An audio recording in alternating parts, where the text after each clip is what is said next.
Bienvenidas al podcast devocional. Este es un espacio de mujer que persevera. Somos Claudia y María René. Estamos escudriñando su palabra para aprender más y más de su gloria y vivir vidas que le reconocen y confían en Él. Bienvenidas. Salmo 80, una súplica por la restauración. Al músico principal sobre lirios. Testimonio, Salmo de Asaf. Oh pastor de Israel, escucha, tú que pastoreas como a ovejas a José, que estás entre querubines, resplandece. El salmista usa dos ilustraciones extremas que describen correctamente quién es Dios: pastor y aquel que mora entre querubines. Podemos pensar en el arca, donde encontrábamos estos querubines que estaban protegiendo el propiciatorio. ¿Recuerdan? Esta era una representación del pacto. Entonces, hablemos primero acerca de la ilustración del pastor. Notemos que se trata de una relación entre un pastor y una oveja. Dios, por supuesto, siendo el buen pastor y el creyente la oveja. Esta ilustración comunica el cuidado especial y cercano que Dios le proporciona a los suyos. Muchos de nuestros hermanos ocuparon este oficio como sombras de aquel buen pastor, por supuesto, nuestro Señor Jesucristo. Hermanos como Abel, José, Moisés y aún David, desde donde desciende directamente el dueño, ¿verdad? El pastor o Silo, el dueño de las ovejas, tal como lo encontramos en Juan capítulo 10. Asaf apela a Dios en nombre de las tribus representadas por José. Estamos hablando acerca de sus hijos adoptados, Efraín y Manasés, adoptados por Jacob, ¿verdad? Lo vemos en Génesis. ¿Por qué ellos? Porque ellos representan gran parte del pueblo del norte, del cual vamos a hablar un poquito más adelante. Asaf, el salmista, intercede, es decir, apela a Dios, el pastor de Israel, en nombre del pueblo del norte. Apela a aquel que habita entre los querubines, aquel que, como dijimos, estableció su pacto y quien jamás lo quebrantará. En Asaf tenemos un gran ejemplo, ¿verdad? Que los hijos de Dios somos intercesores y podemos apelar por otros, pero debemos hacerlo en base a lo que Dios ha prometido, en base a su persona, en base a su voluntad.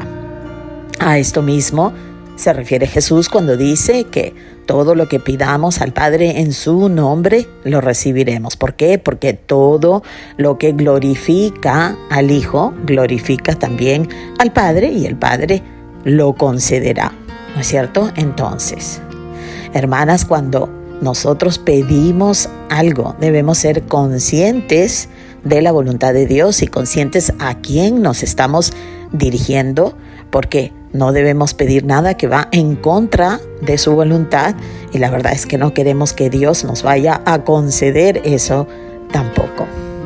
Por lo cual vemos aquí qué es lo que pide el salmista para el pueblo de Israel.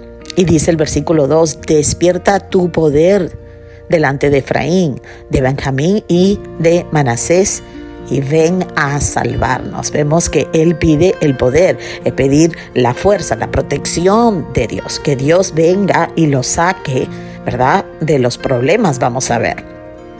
El pueblo del norte venía tomando decisiones y haciendo alianzas peligrosas con naciones paganas, aún en contra del pueblo del sur, es decir, de Judá.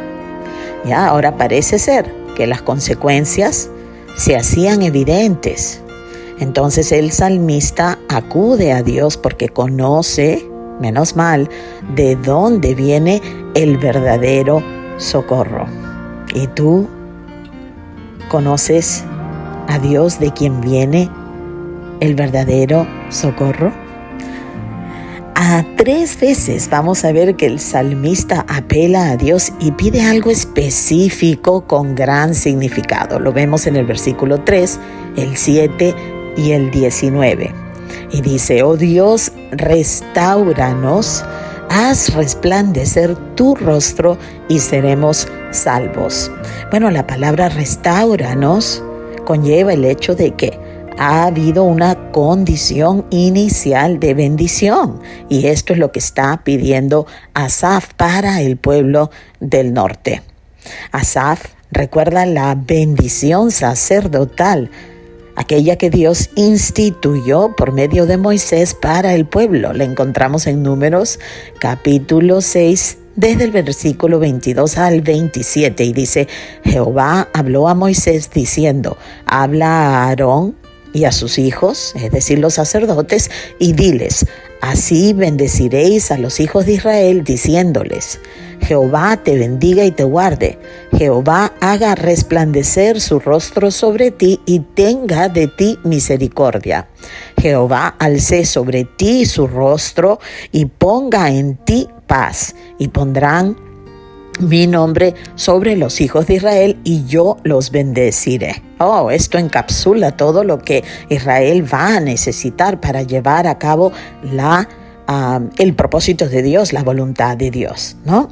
Ahora, lo que el pueblo no puede olvidar es que fue rescatado para servir el propósito de Dios y no para hacer su voluntad.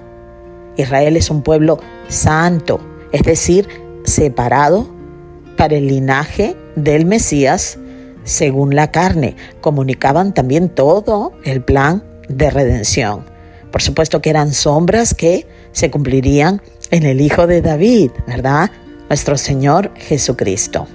Ahora Él dice y pide: danos tu favor para ser salvos, que es curioso porque ya Israel era salvo. Es decir, si estamos hablando del término redimido. Acuérdense que ellos eran parte del pacto que Dios había hecho con el Padre de la nación. Ellos habían recibido el sistema de expiación, el sacerdocio y todo lo necesario, nuevamente como sombras que se cumplirían en el Cordero de Dios que quitó el pecado del mundo. Entonces, cuando dice salvo, sálvanos, ¿a qué se puede estar refiriendo el salmista? Y yo creo, como ya hemos mencionado, que estamos hablando de problemas en los que ellos mismos se habían metido, es decir, haciendo alianzas, desobedeciendo, dejando de lado la palabra del Señor, sus estatutos, y bueno, realmente Dios había provisto el camino de regreso, es decir, el camino de salida, y estoy hablando acerca del arrepentimiento, ¿verdad? Dios estuvo siempre dispuesto, incluso está aún dispuesto de perdonar a cualquier persona que viene a Él a través del arrepentimiento para recibir la salvación, ¿verdad? Ahora, en el versículo 4 dice: Jehová, Dios de los ejércitos, ¿hasta cuándo mostrarás tu indignación contra la oración de tu pueblo? Les diste a comer pan de lágrimas y a beber lágrimas en gran abundancia. Nos pusiste por escarnio a nuestros vecinos y nuestros enemigos se burlan entre sí. Bueno, quien conoce Deuteronomio 28 y luego también Levítico 26 debe recordar lo que Dios había anticipado al pueblo por boca de Moisés. Y les recuerdo en el versículo 15 de Deuteronomio 28, lo dice todo en breve. Pero acontecerá, si no oyeres la voz de Jehová tu Dios, para procurar cumplir todos sus mandamientos y sus estatutos que yo te intimo hoy, que vendrán sobre ti todas estas maldiciones y te alcanzarán. Si ustedes revisan bien esos capítulos, hasta los detalles de ser escarnio a los vecinos y que los enemigos se burlaran de Israel, pues los detalles los encontramos allí. Tristemente, pues Israel pensó que al ser niña de los ojos de Dios, que Dios pues dejaría de pasar las consecuencias de sus pecados. Oh, qué terrible conclusión, ¿verdad? Entonces oímos nuevamente la petición del salmista: oh Dios de los ejércitos, restáuranos, haz resplandecer tu rostro y seremos salvos. Bueno, al menos él lo tiene claro. Luego en los versículos 8 al 11 el salmista recuerda lo que Jehová hizo por su pueblo. Y es bueno recordar el testimonio.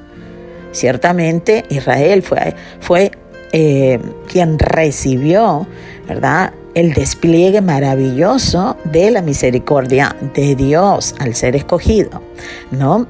Entonces, dice el versículo 8 hasta el 11. Bueno, no voy a leer los detalles, pero ahí encuentran a lo que me refiero, el testimonio. Y luego pregunta en el versículo 12: ¿por qué aportillaste sus vallados y la vendimian todos los que pasan por el camino? La destroza el puerco montés y la bestia del campo la devora. ¿Por qué? ¿Por qué? ¿Por qué las consecuencias de su desobediencia? ¿Por qué? Porque Israel es pueblo santo. Dios espera mucho más de aquellos que han recibido el perdón de sus pecados, ¿verdad? Esto no se trata de moralismo. Israel nuevamente es un pueblo santo que representa al único y verdadero Dios y su plan de redención. Entonces, ¿qué tipo de representación sería si Dios dejara que este pueblo redimido se comportara como cualquier nación pagana? Ciertamente sería pérdida para el resto del mundo, porque no estaría dando una buena representación de quién es Dios, santo y justo, ¿verdad, hermanas? Nosotros, si decimos que somos cristianas, estamos tomando el nombre del Señor, somos su novia y tenemos que tener mucho cuidado de nuestro comportamiento y nuestra desobediencia, pues Dios la tiene que castigar, porque si no sería pues una distorsión total de quién es Dios, una pérdida para nosotros y para el resto del mundo. Ciertamente no debe ser así. Versículo 14 y 15 reiteran la única esperanza para Israel. Oh Dios de los ejércitos, vuelve ahora. Mira desde el cielo y considera y visita esta viña, la planta que plantó tu diestra y el renuevo que para ti afirmaste. Ciertamente, una vez más, Asaf clama a Dios y le dice: mira ahora la condición de tu pueblo, ¿verdad? Este es tu pueblo, tú lo afirmaste. Me hace recordar a Moisés cuando estaba también hablando con Dios desesperado en el desierto. Y dice el versículo 16: quemada a fuego está, asolada, perezcan por la reprensión de tu rostro. Sea tu mano sobre el varón de tu diestra, sobre el hijo del hombre, para que para ti afirmaste. Así no nos apartaremos de ti, vida nos darás e invocaremos tu nombre. Asaf reconoce que la disciplina es algo necesario para temer a Dios y volver a Dios. Y así cierra nuevamente, como les dije en el versículo 19, el Salmo: oh Jehová, Dios de los ejércitos, restáuranos, haz resplandecer tu rostro y seremos salvos. Hermanas, que Dios tenga bien, que tenga misericordia de nosotros y nos devuelva de cualquier camino que hemos tomado que nos aleja de Él. Recordemos, Él es un buen pastor, pero Él es también el santo que mora entre los querubines. Que Dios las bendiga.